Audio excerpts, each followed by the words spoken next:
سبب اور ذریعہ تو بڑا اچھا اختیار کیا، لیکن یہ حرام ہے۔ دوسرا سبب اور ذریعہ اختیار کرو کہ نہیں، تم وہ جو مزدوری اور محنت تھی نا، وہ جو تجارت کرتے تھے وہ کرتے رہو۔ وہاں تو دن کے اندر تھوڑا سا کمائی ہوتی ہے، اور یہاں تو پوری زندگی کی کمائی 2-4 دن میں ہو جاتی ہے۔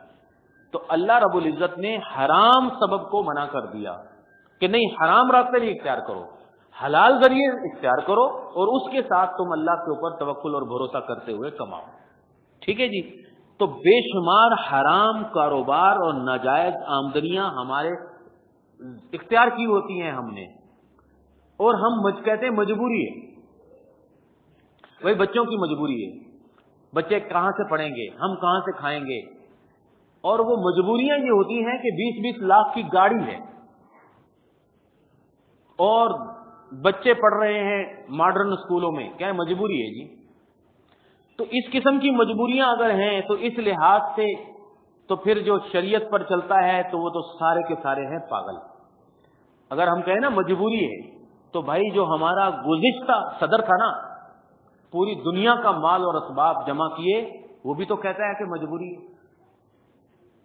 مجبوری کی بھی کوئی ڈیفینیشن ہوتی ہے کہ بھائی حرام کمانے کی اجازت دی اللہ نے، لیکن اس کا کوئی ایک حد ہوتی ہے۔ اب وہ حد بتا دیتا ہوں آپ کو، وگرنہ یہ نہ کبھی کہا کریں کہ ناجائز آمدن جو میں لے رہا ہوں نا، یہ مجبوری ہے بچوں کی، کہ بھائی اگر آپ کے پاس کھانے پینے کو ہے، اگر آپ کے پاس حلال کمائی سے روٹی بھی ملتی ہے، آپ یوں کہہ دیں کہ اگر حلال کمائی سے اتنا کھانے کو مل جائے جتنا میرے نبی صلی اللہ علیہ وسلم کھایا کرتے تھے، تو پھر آپ کو حرام کھانے کی اجازت نہیں ہے۔ اب پیارے نبی صلی اللہ علیہ وسلم جتنا کھایا کرتے تھے، جتنا بڑا آپ کا گھر تھا، یہ اگر حلال سے مل جائے، اب بندہ کوئی کہے کہ مجبوری ہے میں حرام کماتا ہوں، تو وہ جھوٹ بولتا ہے۔ بھائی مجبوری ہے حرام کمانے کی تو چکن ٹکے تھوڑی حرام سے کھانے۔ اب اللہ رب العزت نے قرآن کریم میں فرمایا کہ سور کا گوشت حرام ہے، خنزیر تمہارے لیے حرام قرار دے دیا گیا۔ آگے فرمایا کہ اللہ مستوری تم ممن استر غیر باغ ولا عاد، جو اگر مجبور ہو جائے، مر رہا ہے بھوکا، اور اس کو پتا ہے کہ میں مر جاؤں گا بھوکا، اس کے سامنے حرام چیز موجود ہے، تو پھر اس کو اجازت ہے کہ وہ کھا سکتا ہے تاکہ وہ زندہ رہے۔ ہاں یہ نہیں ہے کہ اگر اس کو فریج کے اندر بھی رکھ لے کہ بھائی اس کے اب ٹکے کھانے شروع کر دیں گے، پورا مہینہ یہی کھائیں گے، اس کی اجازت نہیں ہے، بس 2 لقمے کھا کے کہ میں زندہ رہ جاؤں، مر نہ جاؤں، اب حرام کی اجازت دے دی۔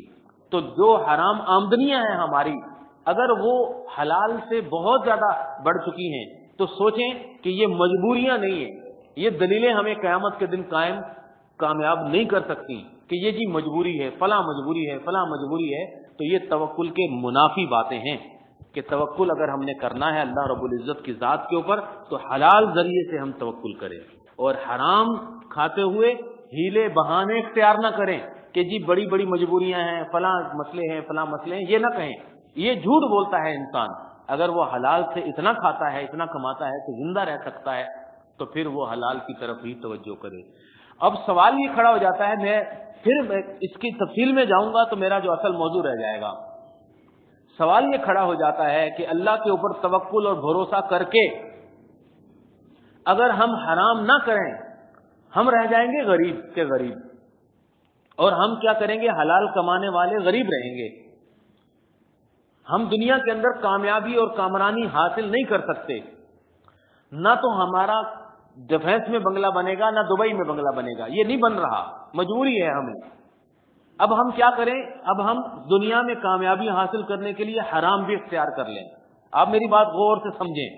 آج میں ٹرین کے سفر سے آیا ہوں، اسی کی مثال دیتا ہوں کہ ٹرین کے سفر پہ ہم بیٹھے ہیں لاہور سے، ابھی میں آدھے گھنٹے پہلے اترا ہوں کراچی، اور وہاں پر اگر ہم واٹر کولر بھی لگا لیں، اے سی بھی لگا لیں، 2-4 بسترے بھی لگا لیں، سب کچھ کر لیں، اور وہ حرام ذریعے سے میں لگانا شروع کر دوں، اور ایک بندہ جو ہے بس سیٹ پر بیٹھ کر آ گیا، اب دونوں نے اترنا تو ہے نا کراچی میں، نہیں سمجھ آئی؟ بھائی جتنا مرضی میں کما کر بیٹھوں اور میں وہاں پر سارے راستے ٹکے کھاتا ہوا، عیاشی کرتا ہوا ہوں، پھر بھی تو میں نے اترنا ہے نا یہاں۔ اور اگر میں خالی سیٹ پر بیٹھ کر خاموشی سے یہاں آ جاؤں بھوکا پیاسا، پھر بھی تو اترنا ہے۔ تو مطلب یہ ہے کہ مرنا تو ہم سب نے، قبر میں تو سب نے جانا ہے بھائی، تو جو حرام کما کر جمع کر کے جائے گا وہ بھی قبر میں جائے گا. ایسا تو نہیں ہے نا کہ وہ حرام کمانے والا 1000 سال زندہ رہتا ہے اور حلال کمانے والا 40-50 میں ایکسپائر ہو جاتا ہے. پھر لوگ کہیں گے کہ دیکھو حرام کمانے والا نے 1000 سال جیا تھا, 1000 سال عیاشی کی تھی بھائی. تو بھائی حرام کمانے والا بھی 40-50 سال زندہ رہتا ہے, حلال والا بھی 40-50 سال زندہ رہتا ہے, وہ بھی مرتا ہے, یہ بھی مرتا ہے. تو کیا ضرورت ہے قبر کے اندر جہاں پر ہم نے بے شمار طویل عرصہ رہنا ہے اس کو ہم کوئلوں اور انگاروں والی بنا دیں. تو حرام کے جو رزق ہوتا ہے اس کا مطلب ہے کہ اللہ پر توکل نہیں, تو وہ بھی اپنی قبر کو انگاروں سے بھر رہا ہے. اور حلال کمانے والا جو اللہ پر توکل کرتا ہے وہ اپنی قبر کو پھولوں سے بھر رہا ہے. اس نے بھی جانا ہے, اس نے بھی جانا ہے, تو پھر تو بھائی دھوکہ ہے, کھلم کھلا دھوکہ. تو یہ دھوکہ کی زندگی ہی ہم گزار رہے ہیں چاروں طرف, جہاں ہمیں بتایا جاتا ہے کہ تم یوں کر لو گے, یوں کر لو گے, یوں کر لو گے. تو میں نے ایک بات بتائی, ایک مثال, کہ جو کچھ بھی بینک ہمارے ساتھ کرواتا ہے کہ آپ بیمہ پالیسی کر لیں, اس کا مطلب ہے کہ ہمیں اللہ پر توکل اور بھروسہ نہیں رہا. بہت ساری باتیں میری ساری کی ساری رہ گئی, 2 منٹ 4 منٹ اور میں رہ جاتا ہوں. تو توکل میں نے بتایا اسباب کے ساتھ کرنا ضروری ہے. ایک بات آپ سمجھ گئے, سبب کون سا اختیار کریں؟ حلال اختیار کریں, جائز سبب اختیار کریں, اور توہم پرستی کی زندگی سے اپنے آپ کو بچائیں. توہم پرستی کی زندگی ہے نا کہ یوں ہو جائے گا, یوں ہو جائے گا, یوں ہو جائے گا. اب نبی صلی اللہ علیہ وسلم نے فرمایا الطیرۃ شرک, نحوست سمجھنا کسی چیز کو منحوس سمجھنا یہ شرک ہے. وما منا الا ولکن اللہ یذہبہ بالتوکل, فرمایا کہ ہر بندے کے دل کے اندر خیال ضرور آتا ہے. جب گھر سے نکلتا ہے نا, ہر بندے کے دل کے اندر کوئی نہ کوئی نحوست والا خیال آ جاتا ہے. انسان ہے نا, ہم سب میں آتا ہے کہ یوں ہو جائے گا, یوں ہو جائے گا, یوں ہو جائے گا. صبح صبح تم نے اگر ادھار دے دیا, سارا دن میرا ادھار گزرے گا. یہ ہندوؤں کی بات ہے, چھوت چھات کی باتیں, یوں بیمار ہو جائیں گے, یہ ہو جائے گا, وہ ہو جائے گا. اللہ کے رسول نے فرمایا سب کے دل میں خیال آتا ہے, لیکن اس خیال کو نکال دو بالتوکل, اللہ پر توکل کرتے ہو. بس اس خیال کو نکال دو دل سے. کس طرح جی؟ بالتوکل, اللہ پر توکل کرتے ہوئے نکال دو. کچھ نہیں ہوگا.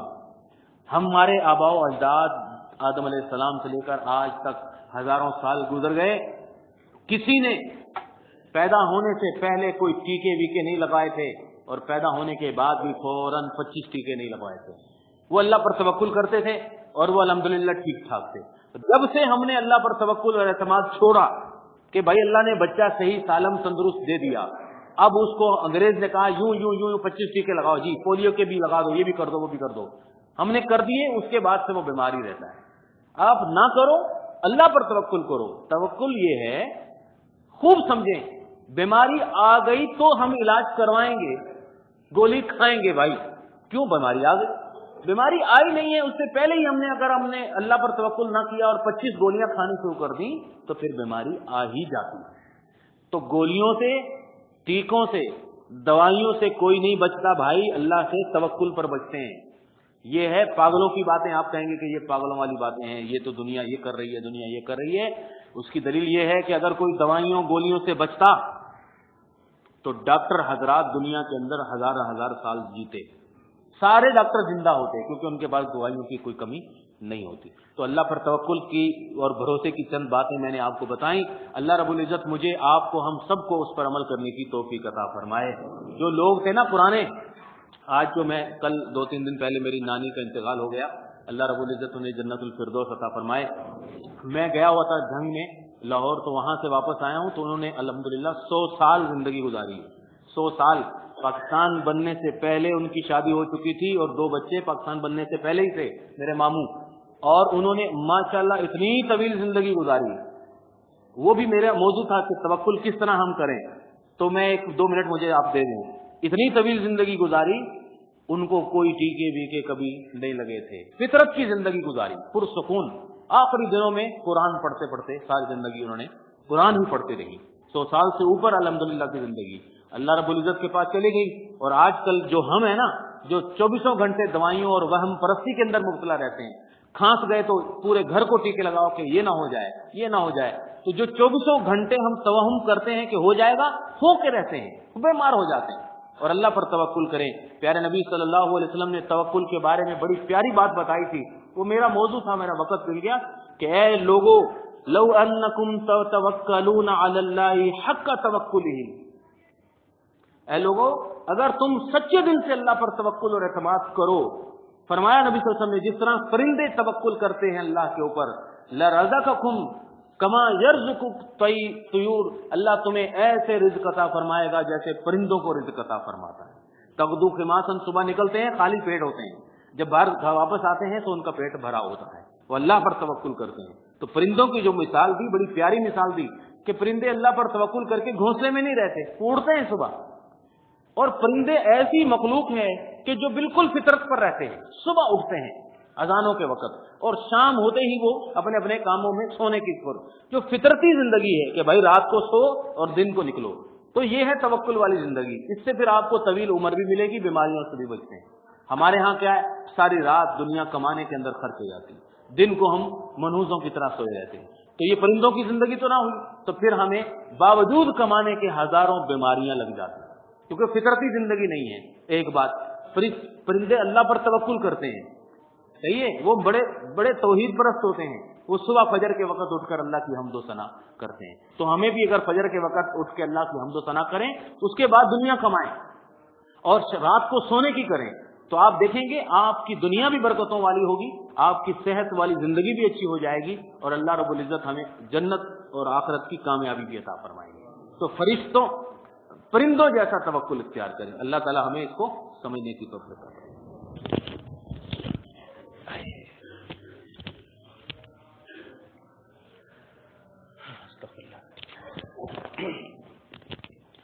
إن الحمد لله نحمده ونستعينه ونستغفره ونعوذ بالله من شرور أنفسنا ومن سيئات أعمالنا من يهده الله فلا مضل له ومن يضلله فلا